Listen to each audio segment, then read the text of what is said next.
জীবনের সম্পদ যদি কোনো কিছু মনে করতে হয় একমাত্র ভগবানের যুগল চরণ হলো আমাদের ধন সম্পদ।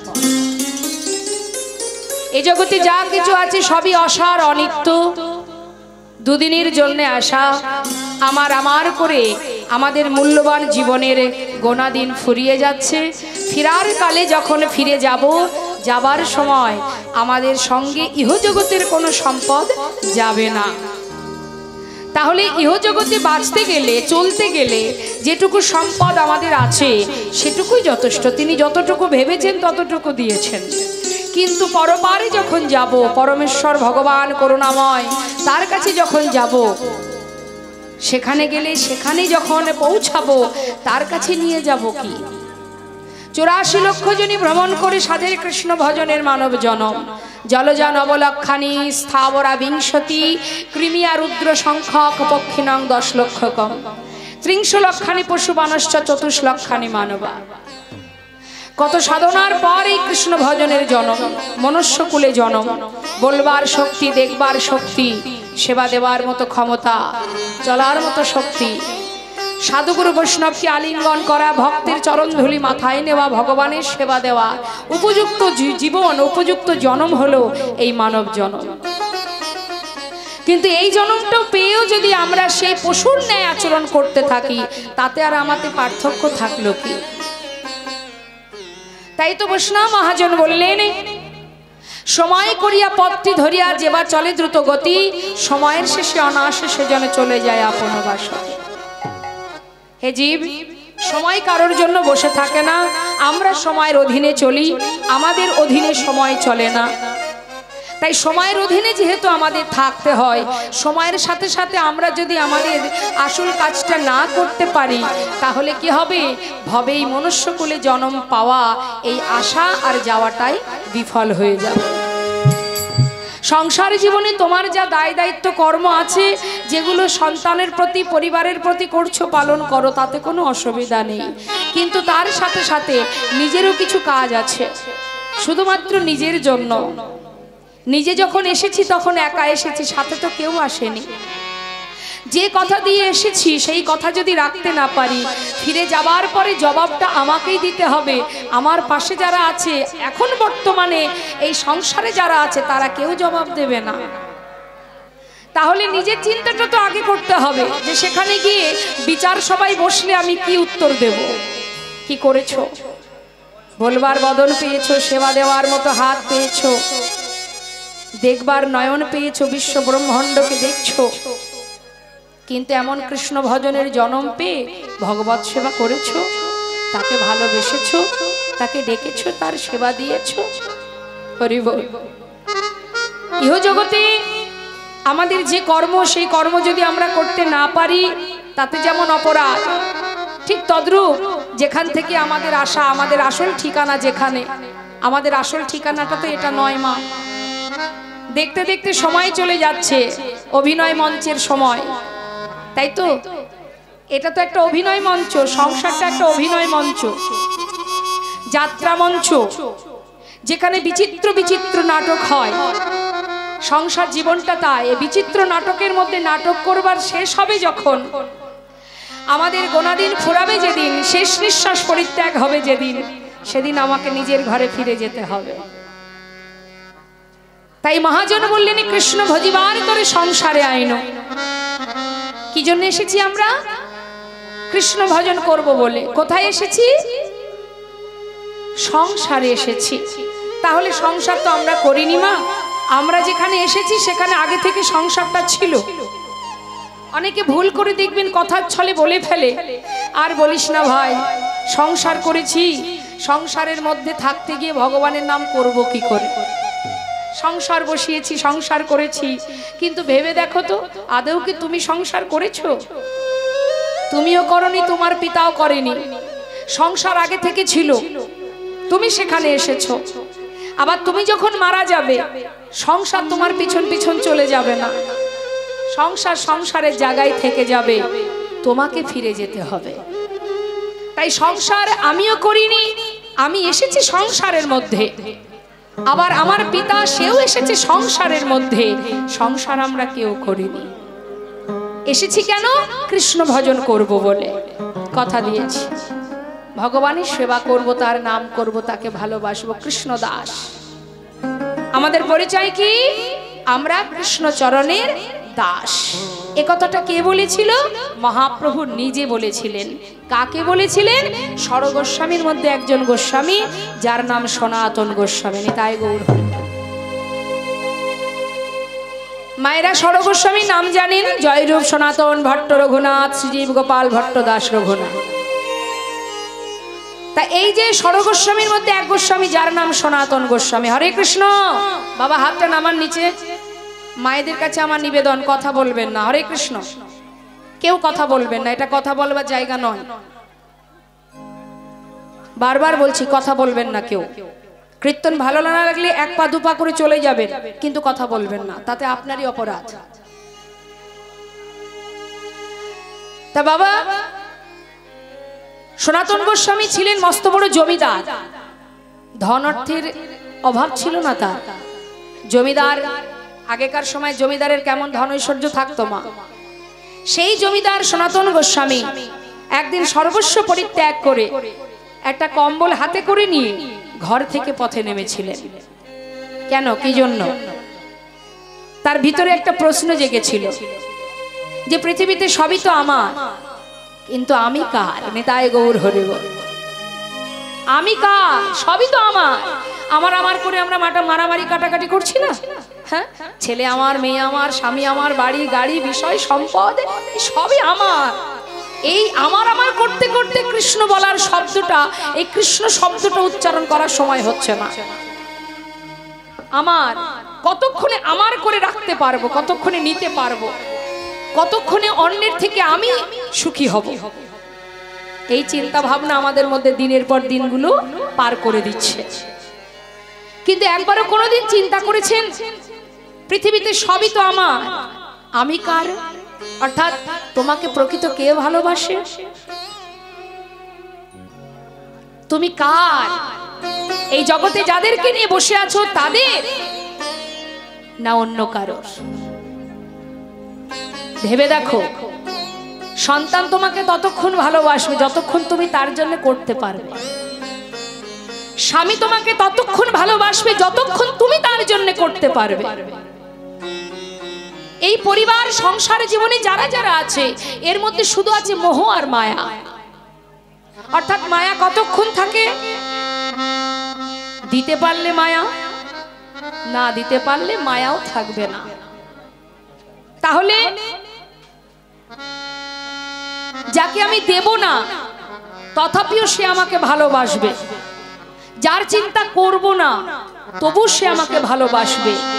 অর্থাৎ এই দেহটা তার, তবে কে সে?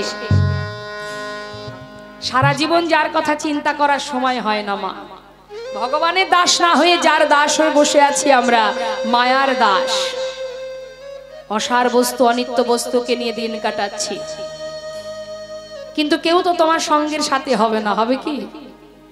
হবে? হবে না। কিছুই তোমার সঙ্গের সাথী নয়। তাহলে সাথীকে? সাথী সে যার কথা আজ আমরা এখানে বসে আস্বাদন করছি, সেই আমার আপনজন। সে ছাড়া তোমার সুখে অনেক বন্ধু পাবে, দুঃখে পাবে না। তোমার জীবনে কষ্ট এলে কাউকে পাবে না, সুখের সময় অনেকজনকে পাবে, কিন্তু দুঃখের একজনই থাকেন, যে কখনো ভক্তের চোখের জল সহ্য করতে পারেন না। তিনি সেই একজন যিনি তোমাকে পাঠিয়েছে এই ধরাতে। চলে যাওয়া পর্যন্ত তার দায়িত্ব। তুমি ভালোবাসো বা নাই বাসো, সে কিন্তু সর্বদাই তোমার মাথার উপরে ছায়ার মতো আছে।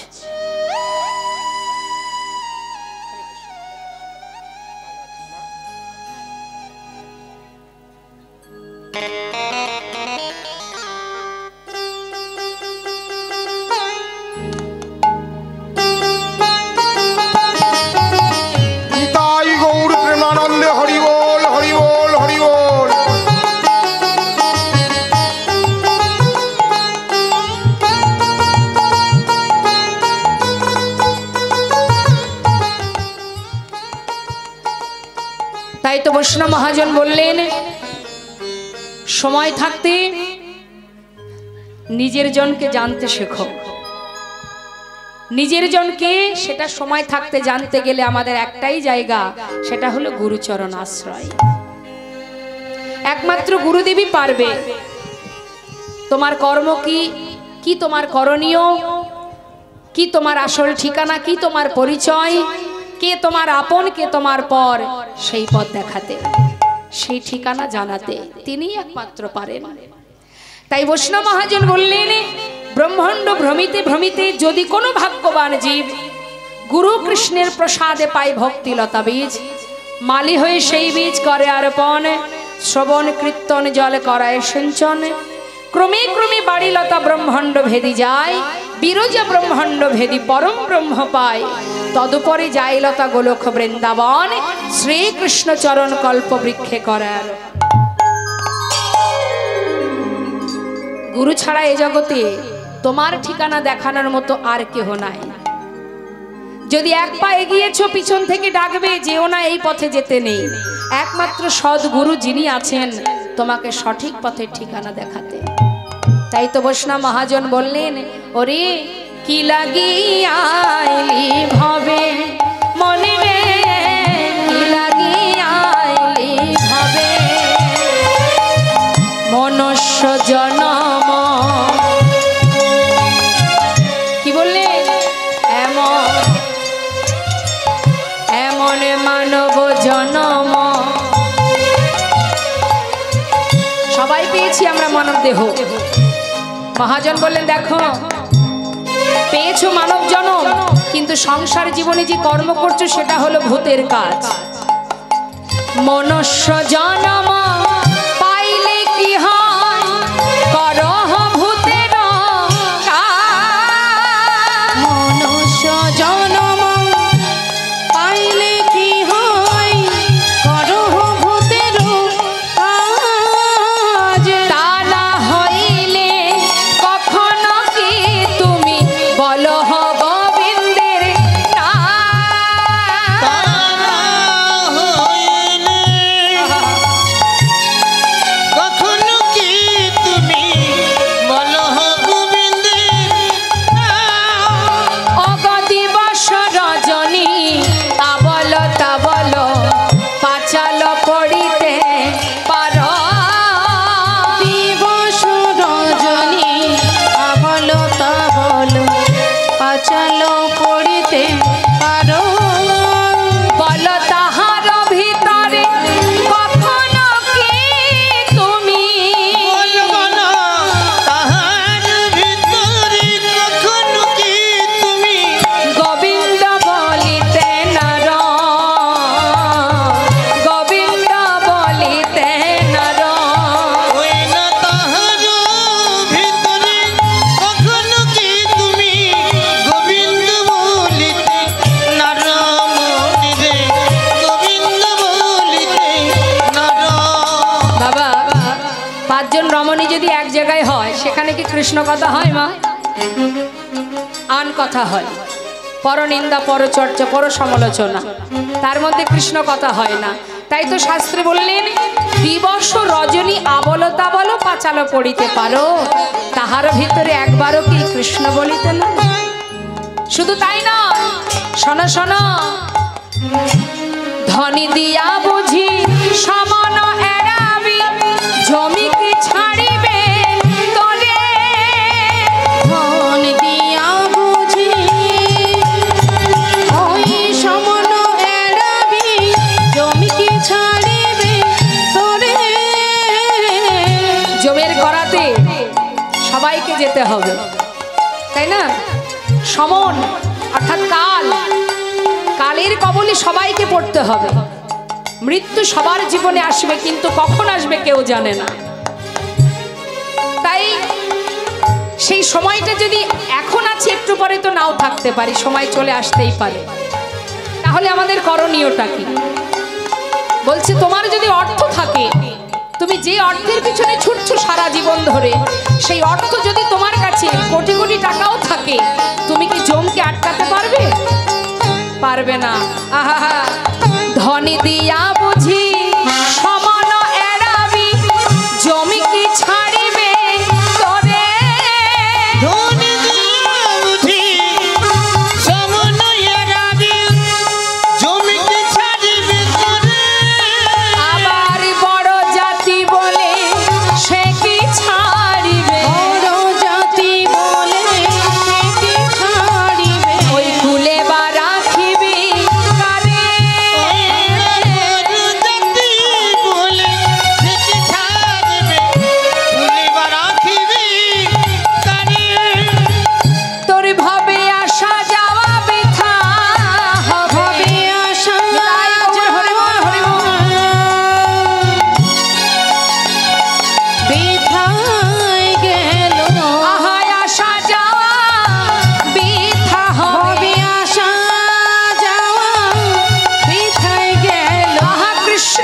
যদি আমরা সময়ের কাজটা করতে পারি, লালন ফকির একটা গান বেঁধেছে না মা, সময় গেলে সাধন হবে না। হ্যাঁ, অর্থাৎ সবকিছুর একটা নির্দিষ্ট সময় আছে, সবকিছুর উপযুক্ত সময় আছে। একজন 8 বছরের বালক জপের মালা হাতে নিয়ে রাস্তায় জপ করতে করতে যাচ্ছে, আর একজন বৃদ্ধ বাবা যিনি 3 তলার উপরে বসে বসে সকালবেলা চায়ের কাপে চুমুক দিচ্ছে আর তাস খেলা করছে। এখন বাচ্চা ছেলেটা যখন রাস্তা দিয়ে যাচ্ছে, তখন সেই ছোট্ট বালকটাকে ডেকে সেই বয়স্ক বৃদ্ধ বাবা জিজ্ঞাসা করছে, হ্যাঁ রে আই খোকা, এত তাড়াতাড়ি এই পথে নেমে গেলি? নিতাই গৌর হরি। তখন সেই ছোট্ট শিশুটি বলে উঠলেন, দাদু, কে জানে কার হাতে কতটুকু সময় আছে। তাই দাদু, সকাল সকালে না নামলে আমার নিজের আসল ঠিকানায় আমি পৌঁছাতে পারবো না। কিন্তু দাদু, তোমার তো সময় পার হয়ে গেল, তুমি আর কবে নামবে এই পথে?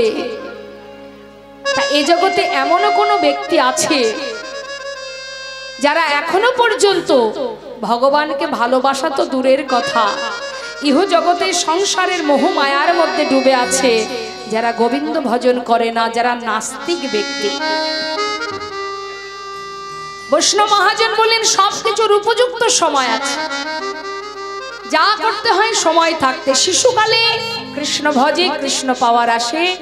যৌবনকালে কৃষ্ণ ভজে আসে কি না আসে, বৃদ্ধকালে কৃষ্ণ ভজে জমের তর আসে। আমরা সময় থাকতে ভগবানের চরণে নিজেকে নিবেদন করি না। রাধারানী যখন গোবিন্দ সেবার জন্য বন থেকে ফুল তুলতেন মা, তখন 20 ফুল তুলতেন, ফোটা ফুল তুলতেন না। কেন?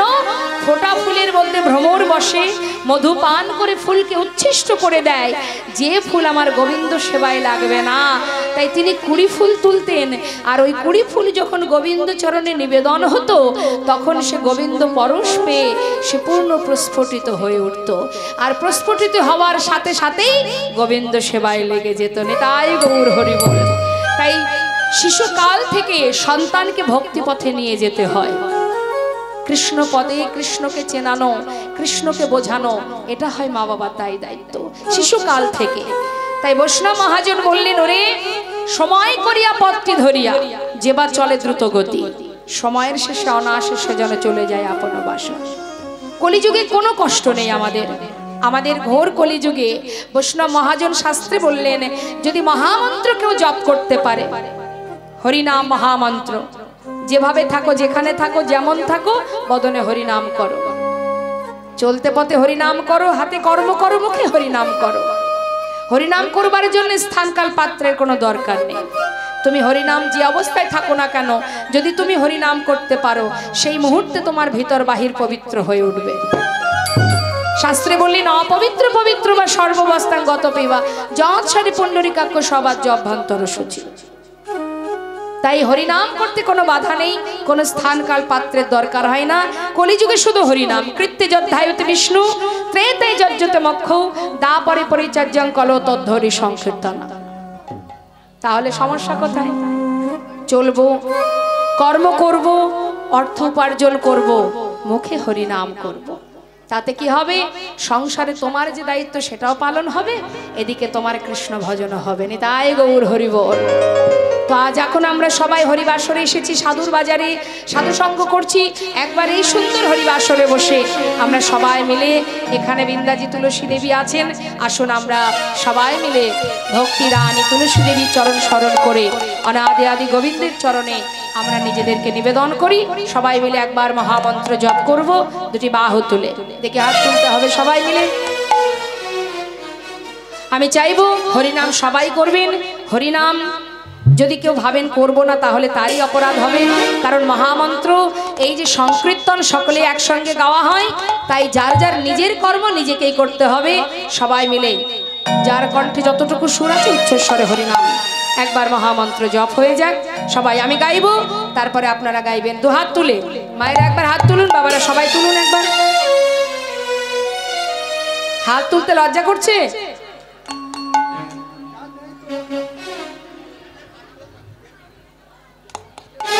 যাদের নেই তারা তুলবে কি করে? হ্যাঁ ওমা একবার হাতটা তুলুন। সর্বনাশ করেছে। কাকে দেখে লজ্জা পাচ্ছেন? যাদেরকে দেখে লজ্জা পাচ্ছেন তারা আপনার সঙ্গে যাবে না। ওই যে দাঁড়িয়ে আছে মন্দিরে, ওই আপনার সাথী।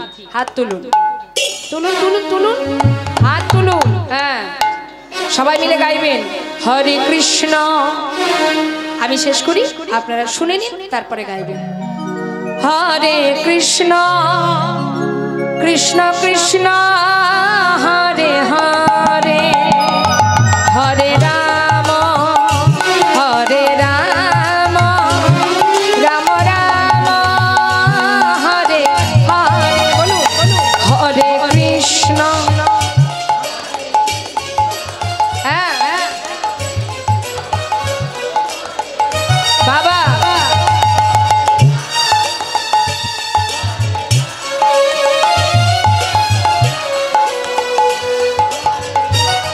আস্তে। আচ্ছা হাতগুলো উঠছে না কেন আমি বুঝতে পারছি না। সবাই তো তুলছে না, যারা তুলছেন তাদের ঠিক আছে, কিন্তু যারা তুলছেন না তাদের উদ্দেশ্যে একটু বলি। হাত দুটো কে দিয়েছে মা? যার নেই সে জানে না থাকার জ্বালা। আপনি পেয়েছেন হাত, সেটাই যে হাতে ভগবানের সেবা হয়। দুহাত তুলে হাতে তালি দিয়ে হরিনাম করাও একটা সেবা। হাত সেটাই যে হাতে ভগবানের চরণ পূজা করা হয়, যে হাতে বৈষ্ণব সেবা হয়, সমাজের কল্যাণ হয়, সেটা হচ্ছে প্রকৃত হাত। হাত শুধু এটা নয় যে শুধু খাবো, ঘুরবো, বেড়াবো, মারামারি করব, হানাহানি করব, বাবা মাকে চুলির মুঠি ধরে ঘর থেকে বাইরে বের করে দেব, খুন করব, ডাকাতি করব, এটা হাত নয়। তা গোবিন্দ সেবার করে যদি হাত থেকে থাকে সবাই তুলবে, কেমন? আর ভগবানের সেবায় কৃপণতা করতে নেই। এই যে আমরা হাত তুলবো না, কষ্ট করে কে তুলবে, এই যে মানসিকতাটা যদি কারোর থেকে থাকে, তাহলে এ জন্মে হাত পেয়েছেন, পরের জন্মে যাতে পাওয়া যায় সেই জন্য এই জন্মে কাজটা করতে হবে। দেখে তুলুন, হাত তুলুন। হ্যাঁ হরে কৃষ্ণ হরে কৃষ্ণ কৃষ্ণ কৃষ্ণ হরে হরে, হরে রাম হরে রাম, রাম রাম হরে হরে। বলুন হরে।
হরের নাম ঐব কেবলম কলো নাস্তেব নাস্তেব গতির অন্যথা।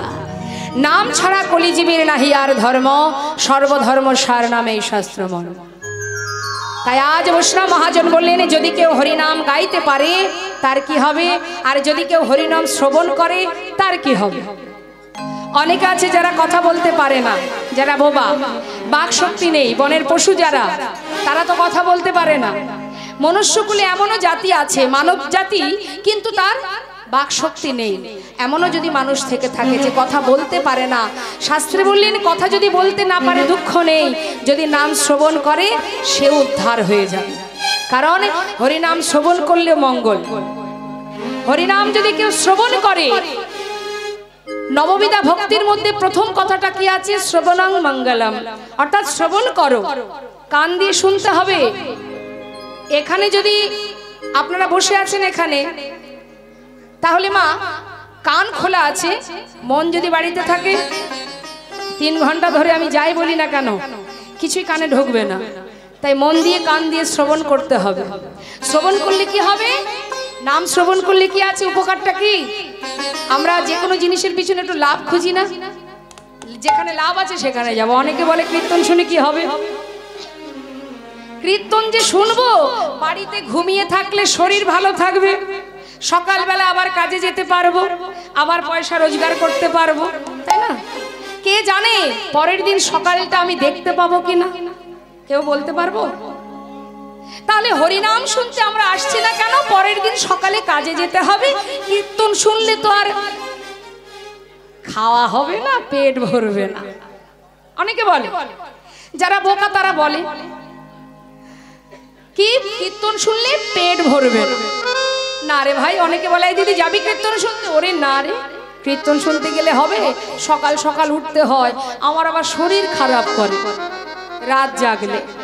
অনেকে বলে না? তা যে শরীরের প্রতি এত যত্ন মানুষের, তারপরেও এত ব্যাধি কেন হচ্ছে মা? জেনে রাখবে, সময় যখন হবে দেয়ালে ঘুম ধরবে। পুরানো হয়ে গেলে কি হয়? বাড়ি দেয়াল থেকে খসে খসে পড়ে যায় না সিমেন্ট বালিগুলো? তা তোমার এই দেহ ঘরটার যখন ঘুম ধরবে, তুমি যতই নিজেকে যত্ন করো, যতই ট্রিটমেন্ট করো, যতই সেবা যত্ন করো, দেয়ালে একবার ঘুম ধরে গেলে খসে খসে সব পড়ে যাবে, সব পড়ে যাবে। কিন্তু তোমাকে এই যে দেহটা, এটা ভগবানের দেওয়া একটা ঘর, যতই যত্ন করো না কেন, কত দামি দামি ক্রিম মাখি আমরা, কোনো রকমই যেন আমাদের স্কিনটা গুটিয়ে না যায়, গ্ল্যামার নষ্ট না হয়ে যায়। খাওয়া দাওয়া ঠিকঠাক করতে হবে যাতে ব্যাধি, রোগ ব্যাধি না হয়। পারছি কি ধরে রাখতে? সময় হলে চুলও পাকবে, দাঁতও পড়বে, চোখে দেখবো না, কানে শুনবো না, সময়ের সাথে সাথে সব শেষ হয়ে যাবে। তোমার ক্ষমতা নেই ধরে রাখার, কারণ এটা তো তোমার নয়। যিনি দিয়েছিলেন তিনি আবার নিয়ে নেবেন সময় হলে। তাহলে তার যত্ন করে কি হবে? কি লাভ? যতটুকু করছি ঠিক আছে। তাই বলি ভগবানের নাম শ্রবণ করার থেকে দূরে থাকার কোনো দরকার নেই। আরো কি? খাওয়া জুটবে না। অনেকে বলে না কীর্তন শুনলে তো আর পেট ভরবে না। তুমি কি পেট ভরানোর মালিক? হ্যাঁ, তুমি পেট ভরানোর মালিক? তুমি জানো কোন দিন তোমার কার বাড়িতে অন্ন জুটবে, কোন দিন তোমার ভাগ্যে অন্ন নেই? তুমি জানো না। যিনি আমাদের চলতে পথে অন্ন যোগান দেন। আমি ভূমিষ্ঠ হবার সাথে সাথে মায়ের কোলে বসে স্তনদুগ্ধ পান করেছিলাম, সেটা তো আর আমি হাতে করে আনিনি। আমি আসার আগেই আমার পিতা যিনি আমি কি খাবো সেটা আমি আসার আগে পাঠিয়ে দিয়েছিলেন। তাই আমি ভূমিষ্ঠ হবার সাথে সাথে মায়ের কোলে বসে দুগ্ধ পান করেছি। তাহলে তুমি অন্ন যোগান দেওয়ার কেউ নও, অন্ন যোগান তিনিই দেন। পিপাসায় তিনিই জল দেন, তিনি তোমার অঙ্গের পোশাক দেন, তিনি এই সুন্দর যে বাতাস, এই যে প্রকৃতি যার সৃষ্টি তিনি দিচ্ছেন, তাই পাচ্ছি। তার সৃষ্টি তিনি দিচ্ছেন সবকিছু, তাই আমি পাচ্ছি। শুধু তার প্রতি আমাদের বিশ্বাস ভরসাটা নেই। তিনি না দিলে পেতাম না বাবা। তার একটা সুন্দর প্রমাণ একটু দিই, একটু মন দেবেন। হরে কৃষ্ণ।